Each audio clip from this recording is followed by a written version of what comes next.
Então, a partir daí, eu acho que não dá para ver, mas surgiram as primeiras publicações, que é uma outra coisa que a gente tem que chamar a atenção de um grupo de pesquisa, né?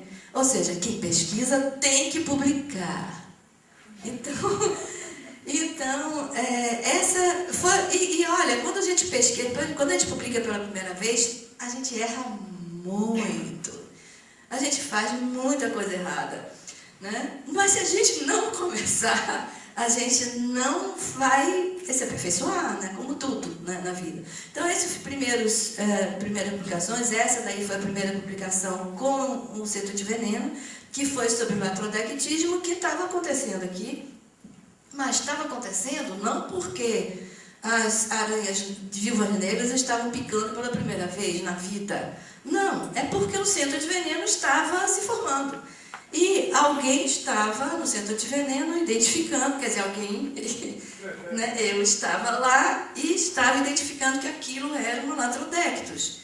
Então, eu conversei com Daisy na época e disse, Daisy, vamos dizer isso.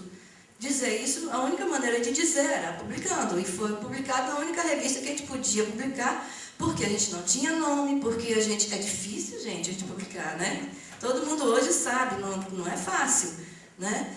E foi na revista Baiana de Saúde Pública, uma revista de circulação interna, praticamente. Mas foi a primeira, e a primeira, né, que depois se seguiram outras. Então, pode passar. E aí eu já não enxergo mais nada. Ah, tá. Então vieram... Sim, aí essa parte também é outra parte interessante, porque dependeu também da nossa integração com o Instituto Butantan. Como a gente já tinha trazido, né, os 3 pesquisadores, e a essa altura eu já tinha ido lá, e a essa altura, né, a gente já tinha uma certa interlocução, eu comecei a mandar material para o Butantan. E essa é uma coisa que também começa, né? Você manda material e o pesquisador de lá começa a publicar. Então, foram as primeiras espécies novas que apareceram, como as Scatissus brasileia, Não sei, eu não estou enxergando aqui não, viu, gente? É Brasília. É o Brasília, né? Então, disse Brasília, que foi que a Vera Eichstätt publicou. Lógico que não chamou a gente para participar da publicação, porque, afinal de contas, a gente também não tinha... A gente não era... Eu podia até dizer que eu era uma zoóloga, mas eu não era uma aracnóloga. Bom, poderia até ter chamado, mas, enfim... Mas ela publicou não só o Brasília, eu acho que publicou outras coisas também. Mas enfim, a gente mandava hoje em dia a gente já tem um outro procedimento, né? Então, quando a gente manda o material, nem sempre você tem que publicar junto com o pesquisador que está, o Brescovitch. Cadê o Brescovitch? Ah, não viu. Então, a gente manda material para ele, e isso daí, se ele pode publicar, isso daí não tem não tem um acordo tácito com relação a isso, né? A não ser que realmente a gente também estabeleceu isso enquanto grupo de pesquisa, isso é importante. Na hora que você vai divulgar o seu trabalho, você tem que estabelecer parcerias nas quais você confia e nas quais cada um saiba aquilo que está fazendo, né? Não simplesmente porque eu mandei o material, eu tenho que sair na publicação.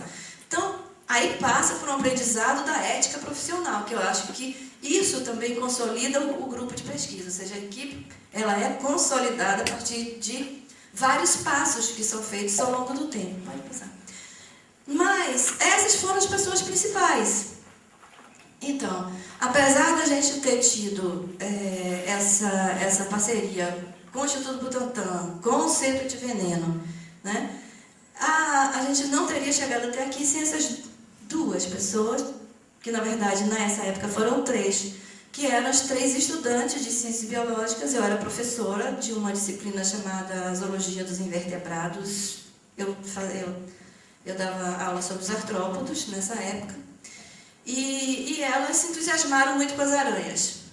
E quiseram, como a Luciana falou ontem, quiseram fazer parte do primeiro... Né, foi o primeiro programa de bolsa de iniciação científica da universidade.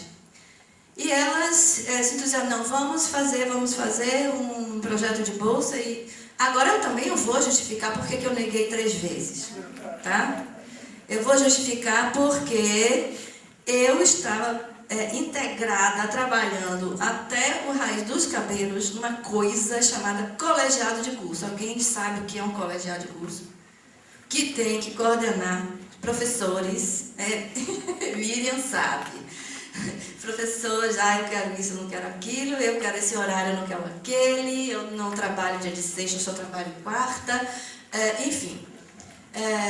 Manda papel para lá, manda papel para cá, é uma trabalheira. Então, nessa época, realmente, eu estava afastada da parte, digamos, científica, né? Estava dando aula, mas o trabalho do colegiado de curso estava me consumindo. Por isso é que eu disse para elas, não. Disse não, disse assim, gente, eu não tenho tempo de orientar vocês. As 3, Luciana está lá, Rejane e Tatiana. E elas voltaram no dia seguinte de novo e tinha um prazo, né? Essas coisas sempre são assim, tem um prazo. Tânia, não sei o que, não sei o que. Pela segunda vez eu disse não. Elas voltaram a terceira vez. Eu não sei se eu disse não na terceira, se eu disse sim. Mas enfim, depois de tanta insistência, aí eu realmente disse, olha, tá bem, façam um plano, eu vou olhar para ver se tá bom. E depois a gente vê o que vai. Saibam que eu não vou ter tempo para orientar muito bem vocês, não. Pronto, foi assim. Bom, elas eram especiais, como vocês sabem, elas são especiais até hoje, né? E também é isso que eu estou dizendo, se não fossem elas, também a gente não estaria aqui. Então vejam que são situações, é quase que o universo conspirando, né? São situações que você não pode tirar uma ou outra. Né? São coisas que estão acontecendo naquele momento e que aquilo vai se refletir para muito depois. Mas depois é que a gente aprende isso, porque na hora a gente não sabe não, pode passar. Tá? E aí vem a conquista dos espaços, porque também é uma coisa que a gente tem que aprender na hora que a equipe está se formando. A gente precisa de espaço. Né? Por quê? Porque as pessoas vão se agregando, o trabalho vai crescendo e a gente começou a ter animal dentro de uma universidade, animais que não são muito agradáveis, as pessoas não gostam, né? E a gente tinha uma preocupação muito grande, porque se fugisse algum, a gente estaria sem laboratório, porque as pessoas iriam, com certeza, os outros professores, eu cansei de ouvir dizer, a gente lembra disso, diretor, chefe de departamento dizer que está errado, isso aí, cobra aqui dentro, está errado, não pode, né? Então, o próprio grupo de pesquisa perigou algumas épocas de ter que sair dali, né? A gente só conseguiu manter porque realmente a gente trabalhava, ou seja, a gente começou a trabalhar, a gente começou a publicar, a gente começou a dar curso, então tudo isso fez parte desse crescimento. Pode passar. Vixe, 10 minutos. Então, aí vem o trabalho das barragens, que eu acho que isso, como o José falou, é um trabalho importantíssimo, que fez com que a gente se aproximasse dos animais, que era uma coisa que a gente não tinha dentro de 4 paredes. Foi nesse momento que a gente foi para o campo, foi que a gente conseguiu entender o papel que a gente teria. Então, isso foi muito importante. Pode ir passando. Ali está o Giuseppe Porto, infelizmente essa foto está muito escura, mas foi outra pessoa que foi preponderante para a gente crescer, que foi o Giuseppe Porto. Aquilo ali é assim, do lado direito, que eu não sei se está dando para ver, é uma macarronada de serpente. A gente tinha por dia 200 ou 300 serpentes chegando, e a gente tinha que meter a mão, ou seja, acabou, no instante acaba o medo, né? Passa a ser substituído pelo respeito, mas ou a gente faz, ou a gente faz, ou a gente pega, ou a gente pega, então não tinha como. Então foi um aprendizado muito grande, e o Giuseppe está ali dissecando uma cascavel, não é isso, Luciana? Dissecando uma cascavel e mostrando, e a gente pela primeira vez aprendendo. Apesar de ser professor da universidade, eu nunca tinha visto uma cascavel por dentro, né? Então, pode passar.